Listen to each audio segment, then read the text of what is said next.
Firman Tuhan Harian. Pekerjaan mengelola umat manusia dibagi dalam 3 tahap. Artinya pekerjaan menyelamatkan manusia dibagi dalam 3 tahap. Ketiga tahap ini tidak termasuk pekerjaan penciptaan dunia, melainkan 3 tahap pekerjaan di zaman hukum Taurat, zaman kasih karunia, dan zaman kerajaan. Pekerjaan menciptakan dunia adalah pekerjaan menciptakan seluruh umat manusia. Ini bukan pekerjaan menyelamatkan manusia, dan tidak ada hubungannya dengan pekerjaan menyelamatkan manusia. Karena ketika dunia diciptakan, manusia belum dirusak oleh iblis, jadi tidaklah diperlukan pekerjaan penyelamatan manusia. Pekerjaan penyelamatan umat manusia baru dimulai ketika manusia telah dirusak oleh iblis. Jadi pekerjaan pengelolaan manusia juga dimulai ketika manusia telah dirusak. Dengan kata lain, pengelolaan manusia oleh Tuhan dimulai akibat pekerjaan penyelamatan manusia dan bukan muncul dari pekerjaan penciptaan dunia. Hanya sesudah manusia mendapatkan sifat buruklah, pekerjaan pengelolaan mulai muncul. Jadi pekerjaan mengelola manusia meliputi 3 bagian, bukan 4 tahap atau 4 zaman. Hanya inilah cara yang benar untuk mengacu pada pengelolaan manusia oleh Tuhan. Ketika zaman terakhir sampai pada kesudahannya, pekerjaan mengelola manusia akan berakhir.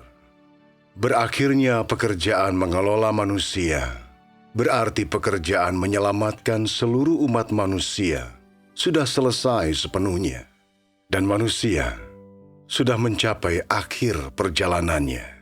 Tanpa pekerjaan penyelamatan seluruh umat manusia, tidak akan ada pekerjaan pengelolaan manusia. Juga tidak akan ada 3 tahap pekerjaan. Justru karena kebejatan manusia dan karena manusia sangat membutuhkan penyelamatan, Yahweh mengakhiri penciptaan dunia dan memulai pekerjaan zaman hukum Taurat. Baru pada saat itulah pekerjaan mengelola manusia dimulai, yang berarti baru pada saat itulah pekerjaan menyelamatkan manusia dimulai. Mengelola manusia bukanlah berarti menuntun kehidupan manusia yang baru saja diciptakan di bumi. Mengelola manusia berarti penyelamatan manusia yang telah dirusak oleh iblis. Dengan kata lain, untuk mengubah manusia yang telah rusak ini. Inilah arti dari mengelola manusia. Pekerjaan menyelamatkan manusia tidaklah termasuk pekerjaan menciptakan dunia. Jadi pekerjaan mengelola manusia tidak termasuk pekerjaan menciptakan dunia. Dan hanya meliputi 3 tahap pekerjaan yang terpisah dari penciptaan dunia. Untuk memahami pekerjaan mengelola manusia, perlulah disadari sejarah dari 3 tahap pekerjaan ini. Inilah yang harus disadari oleh setiap orang agar ia bisa diselamatkan. Sebagai makhluk ciptaan Tuhan, kamu sekalian harus mengetahui bahwa manusia diciptakan oleh Tuhan, harus mengenali sumber keburukan manusia, dan terlebih lagi, harus mengenali proses penyelamatan manusia. Jika kamu sekalian hanya mengetahui cara bertindak yang selaras dengan doktrin, agar kamu sekalian mendapatkan perkenanan Tuhan, tetapi tidak memahami bagaimana Tuhan menyelamatkan manusia, atau sumber dari keburukan manusia, inilah kekurangan kamu sekalian sebagai makhluk ciptaan Tuhan. Engkau tidak boleh puas hanya dengan memahami kebenaran yang bisa dilaksanakan, namun tetap mengacuhkan cakupan yang lebih luas dari pekerjaan pengelolaan Tuhan. Bila demikian adanya, engkau terlalu dogmatis. Ketiga tahap pekerjaan ini berada di dalam pengelolaan Tuhan terhadap manusia. Kelahiran Injil dari seluruh semesta, misteri terbesar di antara seluruh manusia, dan juga landasan dari penyebaran Injil. Jika engkau hanya berfokus untuk memahami kebenaran-kebenaran sederhana yang berkaitan dengan hidupmu dan tidak mengetahui apapun tentang hal terbesar dari semua misteri dan penglihatan ini, bukankah hidupmu bisa disamakan dengan produk yang cacat, yang tidak berguna untuk apapun, kecuali untuk dipandang?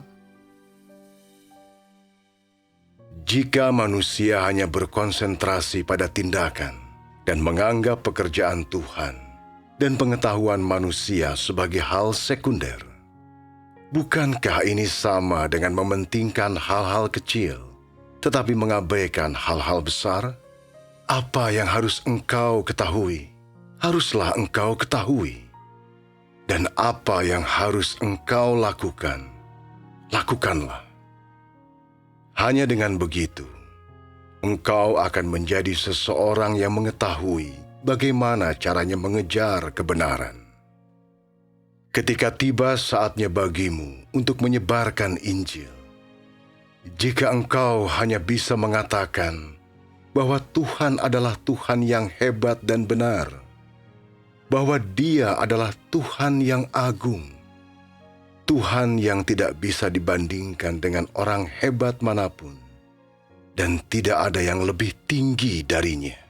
Jika engkau hanya bisa mengucapkan kata-kata yang tidak relevan dan dangkal ini, dan sama sekali tidak mampu mengucapkan kata-kata yang sangat penting, yang memiliki substansi, jika engkau tidak bisa bicara apapun tentang mengenal Tuhan atau pekerjaan Tuhan, dan terlebih lagi, tidak bisa menjelaskan kebenaran atau menghadirkan apa yang kurang pada manusia, seseorang sepertimu tidaklah mampu melaksanakan kewajibannya dengan baik.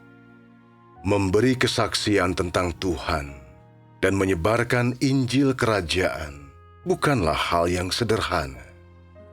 Engkau harus terlebih dulu diperlengkapi dengan kebenaran dan berbagai penglihatan yang perlu dimengerti. Ketika engkau sudah mengerti dengan jelas tentang penglihatan dan kebenaran dari berbagai aspek pekerjaan Tuhan, di dalam hatimu, engkau akan mengetahui pekerjaan Tuhan dan terlepas dari apa yang Tuhan lakukan. Apakah itu penghakiman atau pemurnian yang benar terhadap manusia? Engkau memiliki penglihatan terbesar sebagai landasanmu dan memiliki kebenaran yang benar untuk dilaksanakan, dan engkau akan bisa mengikut Tuhan sampai akhir. Engkau harus tahu bahwa terlepas dari apapun pekerjaan yang Dia lakukan, tujuan dari pekerjaan Tuhan tidaklah berubah. Inti dari pekerjaannya tidak berubah. Dan kehendaknya atas manusia tidaklah berubah. Terlepas dari seberapa kerasnya perkataannya, seberapa buruknya lingkungan, prinsip-prinsip pekerjaannya tidaklah berubah. Dan niatnya untuk menyelamatkan manusia tidaklah berubah. Sejauh itu bukan pengungkapan tentang akhir manusia atau tujuan akhir manusia, dan bukan tentang pekerjaan tahap akhir atau pekerjaan yang membawa seluruh rencana pengelolaan Tuhan kepada akhirnya. Dan selama itu, Dia mengerjakan manusia. Inti dari pekerjaannya tidak akan berubah. Inti dari pekerjaannya adalah penyelamatan manusia. Ini harus menjadi dasar kepercayaanmu sekalian kepada Tuhan. Tujuan dari 3 tahap pekerjaan ini adalah penyelamatan seluruh manusia. artinya penyelamatan utuh manusia dari kuasa iblis. Meski masing-masing tahap pekerjaan ini mempunyai tujuan dan makna penting yang berbeda, masing-masing adalah bagian dari pekerjaan penyelamatan manusia dan pekerjaan penyelamatan yang berlainan yang dilaksanakan sesuai dengan kebutuhan manusia. Sekali engkau mengetahui tujuan dari ketiga tahap pekerjaan ini, engkau akan bisa menghargai makna penting dari setiap tahap ini dan akan mengetahui bagaimana caranya bertindak agar bisa memuaskan hasrat Tuhan.